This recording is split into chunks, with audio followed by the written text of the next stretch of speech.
Welcome to AP 13 news. వార్తల్లో ముందుగా ముఖ్యాంశాలు. డిలిమిటేషన్ పూర్తయితే సుమారు 75 మంది మహిళలు అసెంబ్లీకి సీఎం చంద్రబాబు.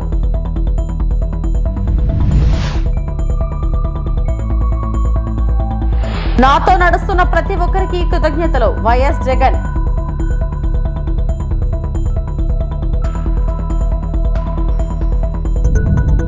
అసెంబ్లీకి చేరుకున్న బీఆర్ఎస్ అధినేత కేసీఆర్.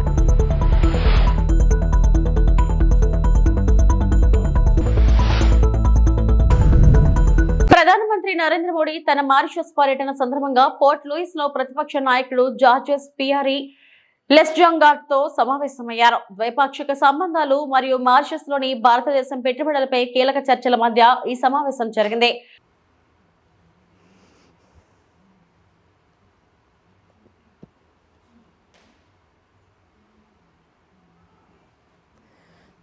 तो आपको बता दें कि इस वक्त ये तस्वीरें इस वक्त आपको दिखा रहे हैं मॉरिशस से। ये तस्वीरें सामने आई हैं जहां प्रधानमंत्री नरेंद्र मोदी मॉरिशस के पूर्व प्रधानमंत्री के साथ मुलाकात करते हुए सामने आए।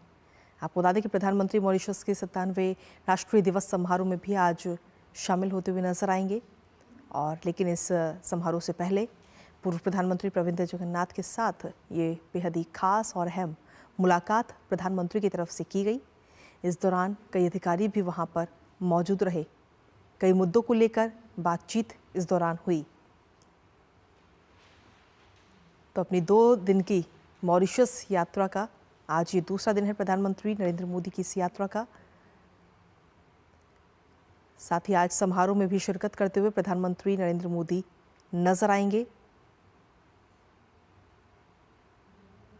प्रधानमंत्री की मॉरिशस यात्रा अपने आप में काफ़ी खास, काफ़ी अहम, जिसके कई सारे मायने भी इस वक्त निकाले जा रहे हैं। कहीं ना कहीं मॉरिशस और भारत के आपसी रिश्तों को लेकर भी इससे जोड़ा जा रहा है।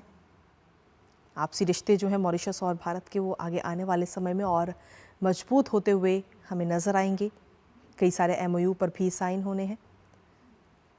और फिलहाल की जो तस्वीरें हैं वो है मॉरिशस की, जहां पूर्व प्रधानमंत्री प्रविंद जगन्नाथ के साथ मुलाकात प्रधानमंत्री नरेंद्र मोदी करते हुए नजर आए।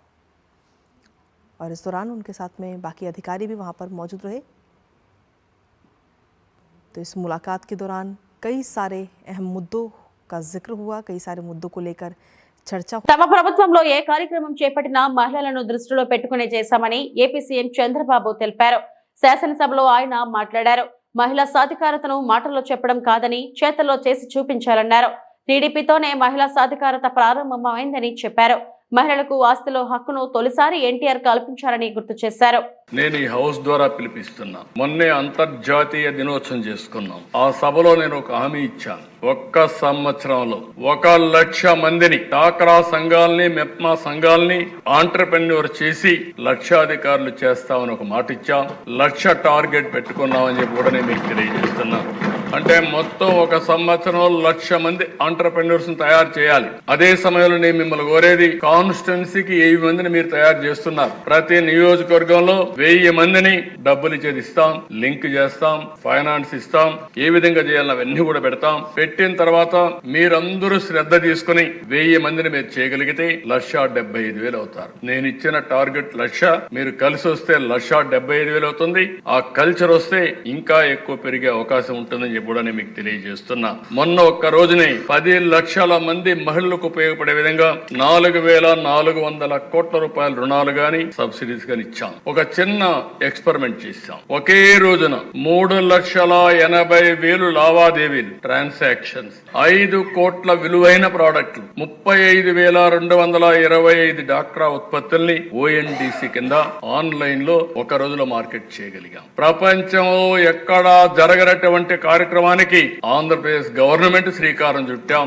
మన మహిళల చరిత్ర సృష్టించారు. దీంతో మీరు చూస్తే దిశ గిన్నీస్ రికార్డు వచ్చే పరిస్థితికి వచ్చింది. గిన్నీస్ వరల్డ్ రికార్డ్ అయితే 3-4 అవార్డ్స్ ఇచ్చారు. Most users in an e-business video lesson. World Records Union, the largest e-commerce initiative by a state government to promote women's self-help group products. Rondo award. The largest event by a state government for the promotion of women-led products. Modo award. The largest pre-booking campaign for an commerce platform supporting women entrepreneur. ఈ 3 awards వచ్చాయంటే ఇది నేను ఎంతో గర్వపడుతున్నా.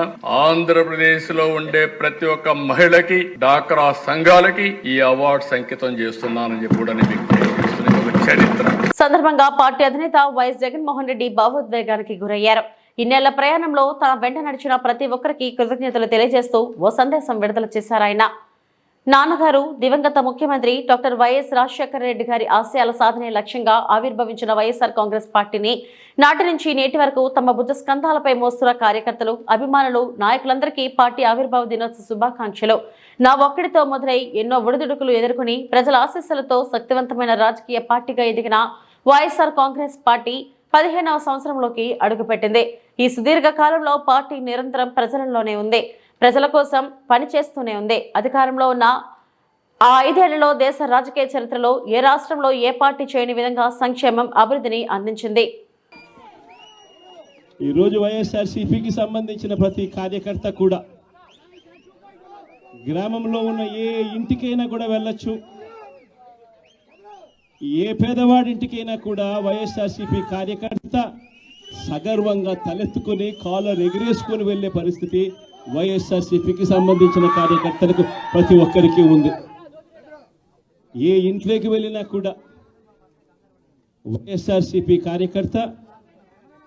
కార్యకర్తను చూసినప్పుడు ఆ ఇంట్లో నుంచి వచ్చే ప్రతి అక్క, ప్రతి చెల్లెమ్మ, ప్రతి అన్న, ప్రతి తమ్ముడు, ప్రతి సోదరుడు, ప్రతి రైతన్న, ప్రతి అవ్వ కూడా వైఎస్ఆర్సీపీ కార్యకర్తను చూసినప్పుడు చిక్కటి చిరునవ్వుతోనే పలకరిస్తుంది. కారణం వైఎస్ఆర్సీపీ ఏదైనా కూడా చెప్పిందంటే చేస్తుంది అన్న నమ్మకం ఈరోజు ప్రతి ఇంట్లో కూడా ఉంది. కాబట్టి ఈరోజు అటువంటి పరిస్థితుల మధ్య ఈరోజు యాదృచ్ఛికంగా విద్యా దీవెన, వసతి దీవెనకు సంబంధించి, పిల్లలకు సంబంధించిన అన్యాయాలకు సంబంధించిన, జరుగుతూ ఉన్న అన్యాయాలకు సంబంధించిన విషయాల మీద ఈరోజు యాదృచ్ఛికంగా ప్రొటెస్ట్ కార్యక్రమం కూడా జరుగుతూ ఉంది. ఈ కూటమి ప్రభుత్వం వచ్చి దాదాపుగా 10 నెలలుగా వస్తూ ఉంది. ఈ 10 నెలల కాలంలో ఎన్నికల వేళ వాళ్ళు చెప్పిన సూపర్ 6లు, సూపర్ 7లు అన్ని గాలికి ఎగిరిపోయాయి. వ్యవస్థలన్నీ కూడా, చదువులు కానీ, వైద్యం కానీ, గవర్నెన్స్ కానీ, వ్యవసాయం కానీ, ఏది చూసుకున్నా కూడా వ్యవస్థలన్నీ కూడా నిర్వీర్యమైపోయిన పరిస్థితులు కనిపిస్తూ ఉన్నాయి. ఈరోజు పిల్లలకు సంబంధించిన ఫీజులకు సంబంధించిన బకాయిలు కూడా సంవత్సర కాలంలో ఫీజు రీఎంబర్స్మెంట్కు కావాల్సింది ఒక్కొక్క క్వార్టర్కు 700 కోట్ల రూపాయలు చొప్పున, సంవత్సరానికి 2,800 కోట్ల రూపాయలు విద్యా దీవెన కింద 4 క్వార్టర్లకు సంబంధించిన కేటాయింపులు చేయాలి. అంటే 2,800 కోట్లు. వసతి దీవెన కింద ప్రతి ఏడాది ఏప్రిల్ మాసం వచ్చేసరికి 1,100 కోట్ల రూపాయలు కేటాయింపులు చేయాలి.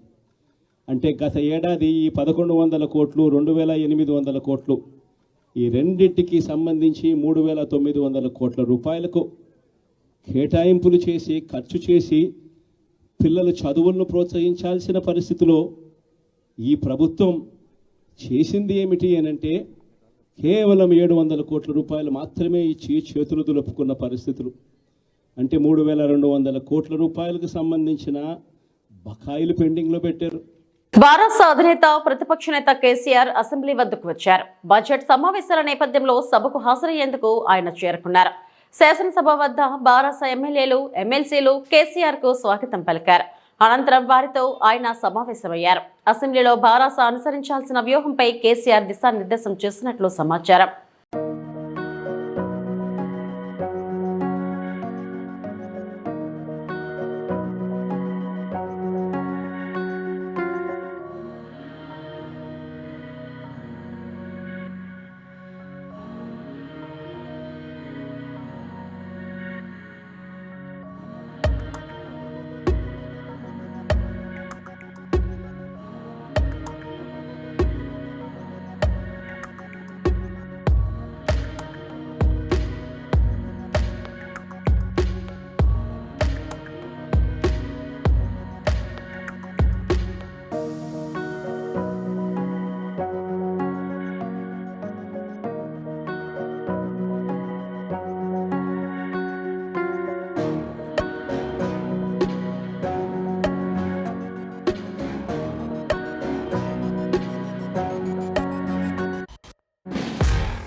తెలంగాణ అసెంబ్లీలో గవర్నర్ ప్రసంగం గాంధీ భవన్ లో కాంగ్రెస్ నేతల ప్రెస్ మీట్ గా ఉందని బారాస కార్యనిర్వాహక అధ్యక్షుడు మాజీ మంత్రి కేటీఆర్ ఎద్దేవా చేశారు. గవర్నర్ తో పచ్చి అబద్ధాలు చెప్పించారని విమర్శించారు. అసెంబ్లీ మీడియా పాయింట్ వద్ద కేటీఆర్ మాట్లాడారు. గవర్నర్ ప్రసంగంలో కొత్త విషయాలు చెబుతున్నారనుకున్నాం. రైతులకు భరోసా ఇస్తారని భావించాం. 20 నుంచి 30% మించి రైతులకు రుణమాఫీ జరగలేదు. కానీ పూర్తిగా చేసినట్లు గవర్నర్ తో అబద్ధాలు చెప్పించారు. ఈ ప్రసంగంతో ఆయన స్థాయిని తగ్గించారు. సీఎం రేవంత్ చేతకానితనం వల్ల అనేక ఎకరాలకు నీరు అందడం లేదు. 20% కమిషన్ తప్ప విజన్ లేని ప్రభుత్వం ఇది. సాగునీటి సంక్షేమం, రైతుల ఆత్మహత్యలపై గవర్నర్ ఒక్క మాట కూడా మాట్లాడలేదు. కాంగ్రెస్ చేసిన అప్పుల గురించి ప్రస్తావనే లేదు. ఢిల్లీకి మూటలు పంపేందుకు ఈ ప్రభుత్వం ఉంది అని కేటీఆర్ విమర్శించారు. ఇది గవర్నర్ గారి ప్రసంగం లాగా లేదు. ఒక మాటలో చెప్పాలంటే గాంధీ భవన్లో కాంగ్రెస్ కార్యకర్తల ప్రెస్ మీట్ లాగా ఉంది తప్ప గవర్నర్ గారి ప్రసంగం లాగా మాత్రం లేదు. పాపం పెద్ద ఆయన గవర్నర్ గారి నోటెంబడ కూడా చాలా అబద్ధాలు, ఒకటి కాదు రెండు కాదు, ఎన్నో అబద్ధాలు, ఎన్నో అర్ధసత్యాలు, ఎన్నో అసత్యాలు కూడా పాపం వారి నోటెంబడ కూడా పలకాల్సి రావడం మేము కూడా బాధపడతా ఉన్నాం. కాంగ్రెస్ సర్కారు యొక్క ఘోర వైఫల్యం వల్ల ఈరోజు రాష్ట్రంలో రైతాంగం ఆందోళనలో ఉంది. ఎక్కడికక్కడ పంటలు ఎండిపోతున్నాయి. రైతులు ఇప్పటికే 480 పైచిలకు మంది రైతులు ఆత్మహత్య చేసుకున్నారు. వాళ్లకు కనీసం ఒక్క మాట, వాళ్లకు సాంత్వన చేకూర్చే మాట, వాళ్లకు ఉపశమనాన్ని ఇచ్చే మాట, వాళ్లకు భరోసానిచ్చే ఒక్క మాటనన్నా గవర్నర్ నోటెంబడి వస్తుందేమో. పంటలు ఎండిపోకుండా కాపాడుతాం, నీళ్ళు ఇస్తాం, బుద్ధి తెచ్చుకున్నాం, ఇకనైనా బుద్ధితో మెదులుతామని చెప్పి ఒక్క మాటన్నా చెప్తారేమో అనుకున్నాం. ఒక్క మాట కూడా వారి నోటెంబడ రాలేదు. అసలు ఈరోజు వరకు రాష్ట్రంలోని ఏ గ్రామంలో కూడా 25 నుంచి 30% మించి రుణమాఫీ జరగలేదు. ఇది నిర్వివాదం. ఇది మేము శాసనసభలో పోయిన సమావేశాల్లోనే అడిగినాం. ముఖ్యమంత్రి గారు సొంత ఊరికి పోదామా, సొంత నియోజకవర్గానికి పోదామా, ప్లేసు, డేటు, టైము మీ ఇష్టం, ఊరు కూడా మీ ఇష్టం. ఒక్క ఊళ్ళే 100% రుణమాఫీ అయితే మేమందరం రాజీనామా చేసిపోతామని చెప్పి కూడా చెప్పినాం. కానీ మళ్ళీ ఈరోజు గవర్నర్ గారి నోటెంబడ రుణమాఫీ అయిపోయింది, లక్షలాది మంది రైతులు సంతోషంగా ఉన్నారు అని చెప్పి అబద్ధాలు చెప్పించి గవర్నర్ గారి స్థాయిని కూడా దిగజార్చి ఈ కాంగ్రెస్ ప్రభుత్వం మళ్ళొక్కసారి తన భ్రష్టత్వాన్ని, తన నీచత్వాన్ని బయట. నర్సీపట్నం నియోజకవర్గం మాజీ శాసనసభ్యులు శ్రీ పెట్ల ఉమాశంకర్ గణేష్ ఆధ్వర్యంలో వైఎస్ఆర్ కాంగ్రెస్ పార్టీ ఆవిర్భావ దినోత్సవం సందర్భంగా నర్సీపట్నం మున్సిపాలిటీ పెద్దబొడ్డేపల్లి పార్టీ కార్యాలయం నందు నర్సీపట్నం నియోజకవర్గం పార్టీ నాయకుల సమక్షంలో ఆవిర్భావ దినోత్సవ వేడుకలు జరుపుకోవడం జరిగింది. ఈ సందర్భంగా మాజీ ఎమ్మెల్యే మాట్లాడుతూ 2011 మార్చి 12వ తేదీన వైఎస్ఆర్సీపీ పార్టీ ప్రారంభించారని అన్నారు. ఇప్పటిదాకా రాష్ట్ర వ్యాప్తంగా ప్రజలతో మమేకమై ఎన్నో పోరాటాలు, ఉద్యమాలు చేశారని అన్నారు. అంతేకాకుండా 175 స్థానాల్లో పోటీ చేయగల సత్తా అన్న పార్టీ ఏదైనా ఉంది అంటే అది ఒక వైఎస్ఆర్ పార్టీ మాత్రమేనని కొనియాడారు. గత ఎన్నికల్లో ఓడిపోయిన ప్రజలు 40% ఓటింగ్ ఇచ్చి జగన్ పై మమకారాన్ని చాటుకున్నారని ఈ సందర్భంగా తెలిపారు. కార్యక్రమంలో వైఎస్ఆర్సీపీ సీనియర్ నాయకులు చింతకాయల సన్యాసి పాత్రుడు, రుత్తుల ఎర్రపాత్రుడు, గోల్కొండ జెడ్పీటీసీ మాకిరెడ్డి బుల్లిదొర తదితరులు పాల్గొన్నారు. ఈరోజు వైఎస్ఆర్ కాంగ్రెస్ పార్టీ ఆవిర్భావ దినోత్సవాన్ని ఈరోజు నర్సీపట్నంలో పార్టీ నాయకుల ఆధ్వర్యంలో వేడుకలు జరుపుకోవడం జరుగుతుంది. మనందరికీ తెలుసు, ఆనాడు పార్టీ అధ్యక్షుడు జగన్మోహన్ గారు 2011 మార్చి 12వ తారీఖున పార్టీని ఆవిర్భించడం జరిగింది. నేటికి 15 సంవత్సరాలు పూర్తి చేసుకుందాం. ఈ 15 సంవత్సరాల్లో కూడా జగనన్న ఆధ్వర్యంలో రాష్ట్ర వ్యాప్తంగా ప్రజల యొక్క సమస్యలతో పాటు అందరూ కూడా తెలుసుకొని ప్రజలతో మమేకమై ఎన్నో ఉద్యమాలు చేపట్టిన సంగతి మనందరూ కూడా తెలుసు.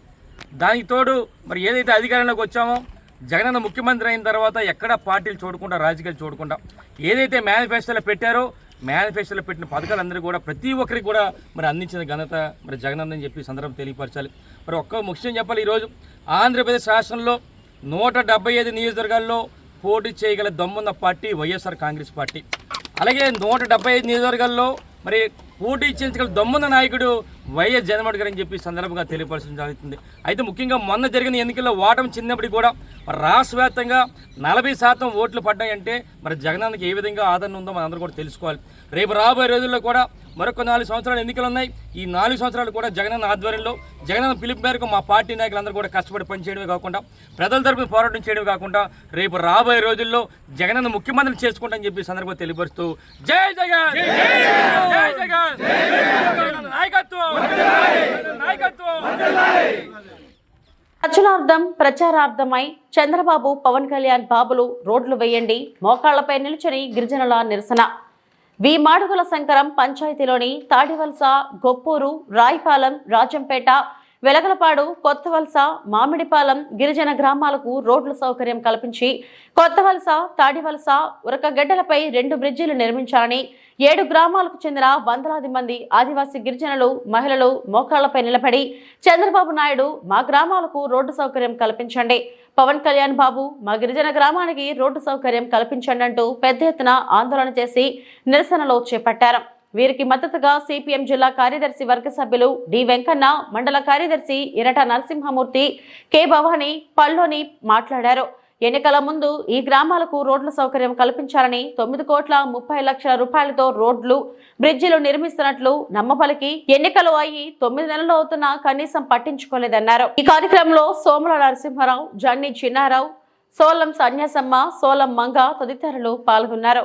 శంకరం పంచాయతీ ఏదైతే ఉందో శంకరం పంచాయతీలోని అటు గొట్టువాడ నుంచి ఇటు కృష్ణంపాలెం వరకు కొన్ని 7 గ్రామాలకు సంబంధించినటువంటి ఏదైతే రోడ్డు ఉందో ఈ రోడ్డుని వెంటనే వేయాలని చెప్పేసి గిరిజనులు ఈరోజు 2 చేతులు ఎత్తి దండం పెట్టి పవన్ కళ్యాణ్ బాబు మాకు రోడ్డు వేయండి, చంద్రబాబు నాయుడు బాబు మాకు రోడ్డు వేయండి అని చెప్పేసి వాళ్ళు నిరసన అటువంటిది తెలియజేయడం జరిగింది. ఈ నిరసన అటువంటిది చాలా చిన్న విషయం కాదు. ఈరోజు గిరిజనులు నిస్సాయి స్థితిలోని ఏమీ చేసుకోలేనటువంటి పరిస్థితుల్లోనే మేము ఓట్లేసి గెలిపించినటువంటి పాలక వర్గాలు, ప్రభుత్వాలు ఏదైతే ఉన్నాయో ఆ గ్రామాలకి మా గ్రామాలకు రోడ్లు వేయండి అని చెప్పేసి వేడుకునేటువంటి పరిస్థితి. అందుకని ప్రభుత్వం ఎన్నికల ముందు ఏ గిరిజన గ్రామానికైనా ఎక్కడ ఏ ఒక్క ఊరున్నా ఆ గ్రామానికి మేము రోడ్లు వేస్తాం, వాళ్ళకి డోలు మాత్రం అరికడతాం, ముసలోళ్ళు ఆదుకుంటాం, చిన్నపిల్లలు ఆదుకుంటాం, వాళ్ళ గిరిజనులకు అన్ని మౌలిక సదుపాయాలు కల్పిస్తామన్నటువంటి హామీలు ఇచ్చారు. అప్పుడు 9,50,00,000తోనే ఇక్కడ ప్రతిపాదనలు పంపించి ఇక్కడ ఉన్నటువంటి గడ్డ మీద బ్రిడ్జి నిర్మిస్తామని చెప్పి అక్కడ కొత్త వలస దగ్గర బ్రిడ్జి నిర్మిస్తామని చెప్పి హామీలు ఇచ్చారు. కొంత కసాపిసా వర్కులు చేశారు. కానీ గిరిజనులకు మాత్రం ఇక్కడ రోడ్డు సదుపాయటువంటిది పూర్తయ్యేటువంటి పరిస్థితి ఈరోజు కనిపించట్లేదు. అందుకని పవన్ కళ్యాణ్ గారు ఈరోజు ప్రశ్నించడానికి పార్టీ పెట్టాను, మేము ప్రశ్నిస్తాం, గిరిజనుల తరపున, రైతుల తరపున, కష్టజీవుల తరపున నిలబడతామని చెప్పారు. కానీ వాళ్ళు మాత్రం ఇక్కడికి వచ్చి గిరిజనుల సమస్యలు పట్టించుకునేటువంటి పరిస్థితి ఈరోజు లేదు. ఇప్పుడు అసెంబ్లీ సమావేశాలు జరుగుతున్నాయి. అసెంబ్లీ సమావేశాల్లోనే ఇక్కడ మాడుగుల ఎమ్మెల్యే ఏం చేస్తున్నారని చెప్పేసి అడుగుతా ఉన్నాం. మాడుగుల ఎమ్మెల్యే గారిని పరవాడలో వెన్నలపాల నుంచి మాడుగులు తీసుకొచ్చి పోటీ చేయించారు. ఇక్కడ ఉన్న గిరిజన గ్రామాల యొక్క సమస్యలు కానీ ఏ గ్రామం ఎక్కడుంది, గిరిజనుల యొక్క ఇబ్బందులు ఏంటి, వీళ్ళ బాధలు ఏంటంటువంటిది ఆయనకు తెలిసే పరిస్థితి లేదు. ఇక్కడ పార్లమెంట్ సభ్యులు సీఎం రమేష్ గారు వచ్చారు. ఆయన ఎక్కడో కడప నుంచి వచ్చి ఇక్కడ పోటీ చేసి గెలిచారు. ఆయనకి ఈ గిరిజన గ్రామాలు ఎక్కడున్నాయి, ఈ గిరిజనులు వాళ్ళ కష్టాలు ఏంటి, వాళ్ళ బాధలు ఏంటి, ఇక్కడ ఉన్నటువంటి పరిస్థితులు ఏంటంటే వాళ్ళకి తెలియదు. ఎక్కడెక్కడి నుంచో తీసుకొచ్చి ఇక్కడ పోటీ చేసి ఇక్కడ మా గిరిజనుల ఎత్తి మీద పెద్ద ఎత్తున బండ ఎట్టారు. కానీ ఇక్కడ ఈ గ్రామాలకు వచ్చి ఎలక్షన్లు అయిన తర్వాత ఈ గ్రామాలు ఎలాగున్నాయి, వీళ్ళు ఏ ఇబ్బందులు పడుతున్నటువంటి పరిస్థితి లేదు. మొన్న గర్భిణీ స్త్రీని తీసుకొని వస్తే ఇక్కడే ఈ గడ్డలను డెలివరీ అయిపోయినటువంటి పరిస్థితి. ముసలోళ్ళని ఈ గడ్డ వచ్చి వర్షాలు వస్తే ఎక్కడ మోసుకెళ్లాలో తెలియనటువంటి పరిస్థితి. అక్కడ కృష్ణంపాలెం తీసుకెళ్ళి 108ని అక్కడ పిలిపించుకొని అక్కడ వెళ్ళినటువంటి పరిస్థితి. అందుకని మేము చెప్పదలుచుకుంది ఏంటంటే గిరిజనుల సమస్యలు పట్టించుకోండి, గిరిజనుల యొక్క ఇబ్బందులు పట్టించుకోండి, ముసలోళ్ళ సమస్యలు పట్టించుకోండి, చిన్నపిల్లల పరిస్థితి పట్టించుకోండి. ఇక్కడ గిరిజనులు తినడానికి తిండి లేకపోయినా, ఉండడానికి ఇల్లు లేకపోయినా, కట్టడానికి బట్ట లేకపోయినా మిమ్మల్ని అడగట్లేదు.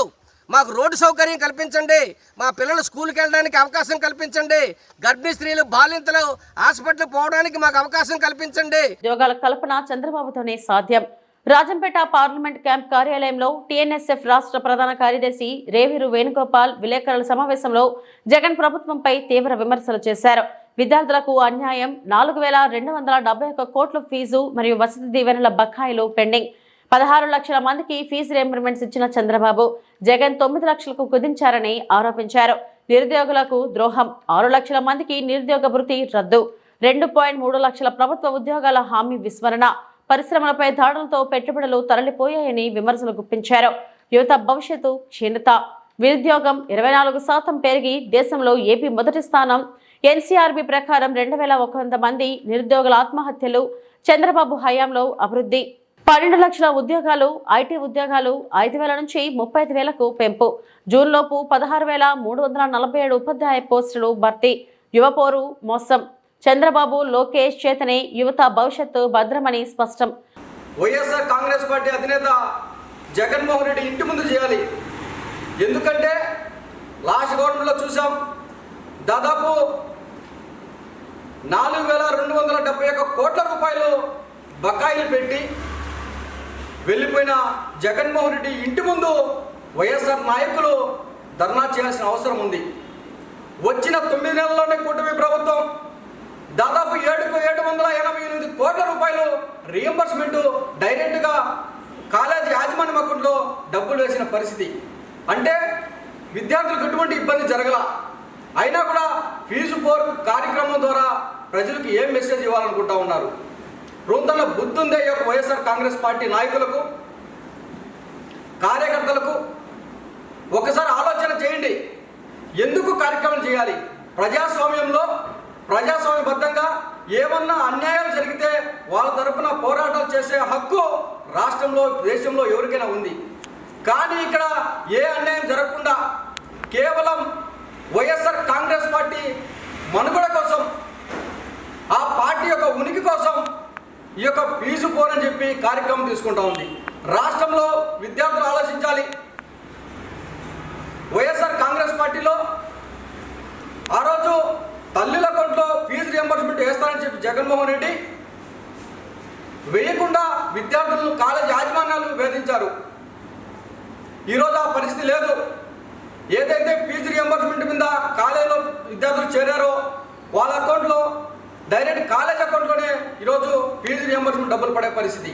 అంటే విద్యార్థులకు ఆ ఫీజుకు, కాలేజీ యాజమాన్యానికి ఫీజుకు ఎటువంటి సంబంధం లేదు. ఇప్పుడు ఉన్న సంబంధం ఒకటి కాలేజ్ యాజమాన్యానికి, ప్రభుత్వానికి మధ్య ఏదో ఫీజు గురించి సంబంధాలు ఉన్నాయి తప్ప ఏ ఒక్క విద్యార్థికి కూడా సంబంధం లేని పరిస్థితి. అట్లా ఉంటే ఈ యొక్క వైఎస్ఆర్ కాంగ్రెస్ పార్టీ వాళ్ళు ఏదో బుడద జల్లాలి, ఏదో కార్యక్రమం చేయాలని చూస్తూ ఉన్నారు. గతంలో చూసాం, దాదాపు 2014-19 మధ్యలో 16 లక్షల మంది విద్యార్థులకు ఫీజు రియంబర్స్మెంట్ గత ప్రభుత్వంలో ఇస్తే, తెలుగుదేశం ప్రభుత్వంలో ఇస్తే వైఎస్ఆర్ కాంగ్రెస్ పార్టీ ప్రభుత్వం ఏం చేసిందయ్యా? దాదాపు 9 లక్షల మంది విద్యార్థులు మాత్రమే ఫీజు రియంబర్స్మెంట్ ఇచ్చింది. అంటే దాదాపు 7 లక్షల విద్యార్థులకు నష్టం చేకూర్చింది. మీరు కూడా ధర్నాలు చేస్తూ ఉంటే ఏమన్నా అర్థం కావడంలే. రొందన్న బుద్ధున్నది. అసలు నిరుద్యోగం ద్రోహం చేసింది మీరు కాదా? తెలంగాణ అనే పదం ఉద్యమానికి ప్రతీక. చిరస్మరణీయమైనటువంటి పేరును మార్చి ఈశ్వరీభాయ్ యూనివర్సిటీగా మార్చాలని చూడటం సరైనది కాదని పీడీఎస్యూ జిల్లా ప్రధాన కార్యదర్శి జన్నారపు రాజేశ్వర్ అన్నారు. ఈ సందర్భంగా తెలంగాణ విశ్వవిద్యాలయంలో ఆర్ట్స్ అండ్ సైన్స్ కళాశాల ముందు తెలంగాణ యూనివర్సిటీ పీడీఎస్యూ కమిటీ ఆధ్వర్యంలో ధర్నా నిర్వహించడం జరిగింది.